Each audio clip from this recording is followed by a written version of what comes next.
జరిగినటువంటి బీసీ సంఘ ఉద్యోగుల సమ్మేళనానికి వెళ్లిన తీన్మార్ మల్లన్న గారు రెడ్డి సంఘ సభ్యులను అసలు రెడ్డి కులాన్ని రెడ్డి సామాజిక వర్గాన్ని కించపరిచేటట్టుగా మాట్లాడినట్టు మేము నిన్ననే వీడియోలో చూసినాము.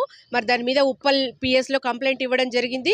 ఇవాళ గౌరవప్రదమైన పొజిషన్లో ఉండి రెడ్డి సంఘాల సభ్యులట కుక్కల సంఘాల సభ్యుల లెక్క రెడ్డి సంఘ సభ్యులు టీచర్ ఎమ్మెల్సీలలో ఉన్నారని చెప్పేసి ఒక అసభ్యకరమైన పదజాలంతో ఇటు టీచర్స్ను కించపరిచిండు, ఇటు రెడ్డి సంఘ కులస్తులను కూడా కించపరిచినట్టు మాట్లాడిండు. దీని మీద తీవ్ర అభ్యంతరకరం వ్యక్తం చేస్తున్నాము. ఆయన ఒక ఉన్నతమైన పొజిషన్లు ఉన్నాడు.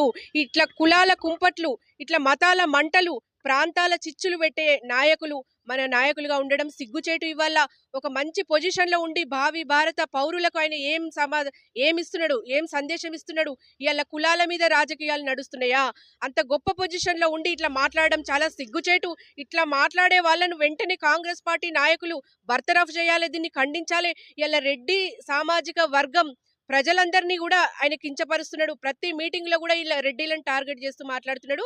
ఇది ఎట్టి పరిస్థితుల్లో సమ్మతించదగ్గ విషయం కాదు. ఇవాళ కులాలకు అతీతంగా, ప్రాంతాలకు అతీతంగా, మతాలకు అతీతంగా ఇవాళ సభ్య సమాజం ముందుకు పోవాలని కోరుకునే వ్యక్తులం మేము. 10 మందిని దగ్గరకు తీసేవాళ్ళం రెడ్డి కులస్తులం అంటే ఇవాళ మమ్మల్ని కించపరిచినట్లు మాట్లాడడం ఇవాళ చాలా బాధాకరం. చాలా మేము డిమాండ్ చేస్తున్నాం, బిడ్డ ఇంకోసారి అట్లా మాట్లాడితే నీ నాలుక చీరిస్తాం. నువ్వు ప్రతిసారి కూడా మీరు రెడ్డిలను టార్గెట్ చేసి మాట్లాడడం ఇది మంచి పద్ధతి కాదు. ఇవాళ ఏ కులమైనా, ఏ జాతి అయినా, ఏదైనా ఎవరికి వాళ్ళే గొప్పతనంగా ఉన్నాం. ఇలా అందరినీ నలుగురిని దగ్గర తీసినాం, అందరినీ పెంచి పోషించడం, ఇలా ఎంతో గొప్ప పేరు తెచ్చుకున్నాం సమాజంలో. ఇలా రెడ్డి కులస్తులను టార్గెట్ చేసి మాట్లాడితే ఎంత మాత్రం కూడా మంచిది కాదు. వెంటనే ఆయనని ఎమ్మెల్సీ పదవి నుంచి బర్తరఫ్ చేయాలని డిమాండ్ చేస్తున్నాం.